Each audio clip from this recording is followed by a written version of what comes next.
But if someone wants to become an actuary, what is the process of it? So there are broadly two institutions. There are many in the world, but normally people do it from two institutions. Either it is Institute of Actuaries of India or it is Institute and Faculty of Actuaries UK. So if you want to pursue actuaries from UK, you can start it after your 10th grade. You can give the papers as a non-member first. Then either you can take membership or student membership of IFOA, or you can do it without taking membership. There are two papers which you can give without taking membership, and then you need to take the membership and then go for other papers. So yeah, and if you want to do it from India, you can do it after 12th grade. You need to give a entrance exam, actuarial common entrance test, and if you clear that test, then you become a student member of Institute of Actuaries of India, and then you can start giving your papers. Okay, so there's no cost of becoming a member, right? You just have to clear your entrance. So no, there is a cost for at least India. I guess it's 2,000 or 3,000. You need to pay annual membership fee of 2,000. But yes, for Institute and Faculty of Actuaries, it is a bit costlier than India. So because you have to pay in pounds. So I don't exactly know the range of membership there. I have not taken membership from IFOA. So, Okay. but yeah, membership is costlier, but papers are approximately similar. The fees of examinations are approximately similar. So, how difficult is preparing for actuary or like preparing for the entrance? So entrance exam is a bit simpler than the future papers that you're going to give.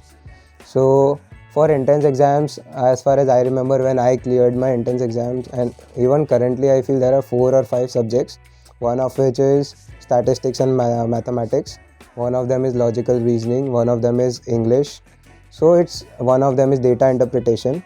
So if you know, even for CAT or MBA entrance exams, there are similar topics which you need to cover. So similar but at a lower level, obviously, because you give it after your 12th grade. But statistics and mathematics, you need to be very strong at it, and not your school mathematics or so.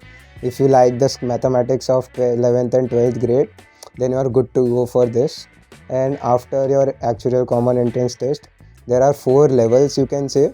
One is core principles, another is core applications, and then rest will cover in some time. So for core principles, there are 7 papers which you need to clear.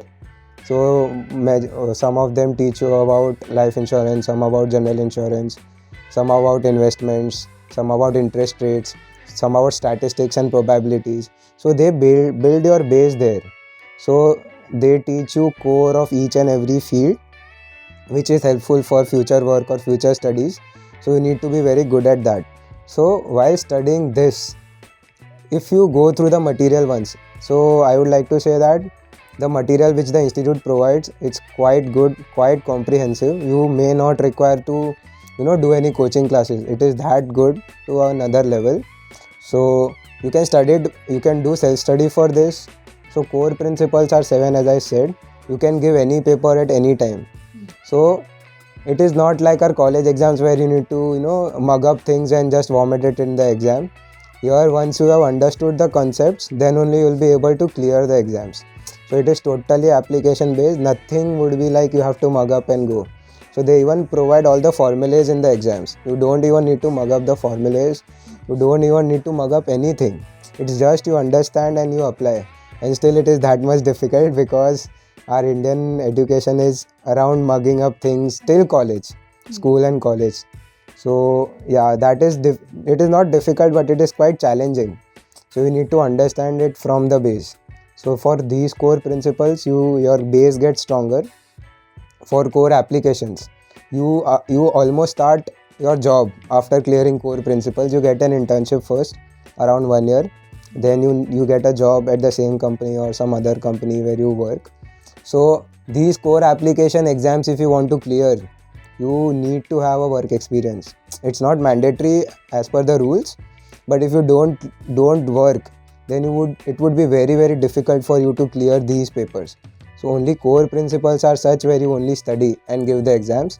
After core principles, you have to work as well. That's where you gain practical knowledge, and that's afterwards where you can clear those papers.